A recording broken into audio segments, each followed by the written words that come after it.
What's up guys, this is George from a Pixelated View, and this is my review of Destiny.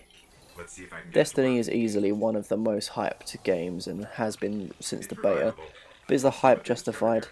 For the most part, yeah. Whilst Destiny is, well, devoid of any coherent or entertaining story, the gameplay makes up for just about everything. The core mechanics have been perfected.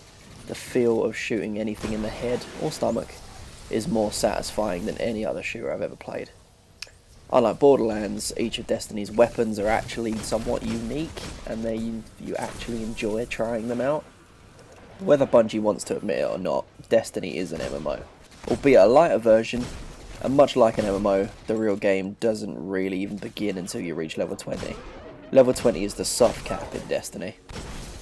You can get past level 20 quite easily by getting better gear, which has a light stat on it, and this light stat, when you get more light, will it will just boost you above 20. So you have 100 light, you'll be level 28 or something like that. However, that does mean that when you change to a new bit of gear, you're going to drop quite a few light levels, and it leads you to be stuck at one level over and over until you're comfortable with your gear.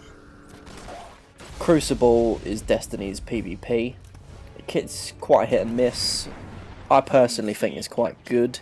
It's got quite a few balancing issues, especially certain weapons, shotguns, fusion rifles, stuff like that are just way too overpowered, especially if you're playing the Iron Banner mode, in which level differences are enabled. But there's also vehicles, which are just, personally I don't want vehicles in there. I think they need to go. Unless you catch the driver off guard, then 60% of the time you will die, every time. Anyway, on to the raid. I'm not going to show any footage for the raid because it's easily the best thing about Destiny.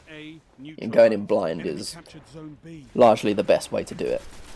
It's almost as if this was designed by a different team to the rest of the game. The raid is the first part of the game that literally forces you to have 5 other friends, or a group you can find online, that you're capable of planning and organising with.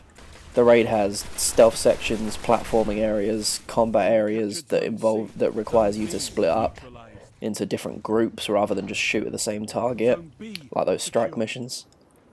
You need a lot of strategy just to be able to defeat the bosses, including like positioning, which is something that most MMOs have. And it really does feel like, well, what the entire game should feel like, really. But all in all, Destiny is pretty fantastic. As long as you're playing with a group of friends, you aren't going to get bored that easily. It's definitely worth a look at, especially since they're planning a 10-year future for this game, and you're going to get constant expansions and new raids, and the raids are by far the best bit. Just put up with a minor bit of grinding, get to a decent level, and you'll keep having fun. Anyway, thanks. This has been George for a Pixelated View. You can check us out there at www.pixelatedview.com. Like, subscribe, all that stuff. Thanks. Bye. Blackwater out!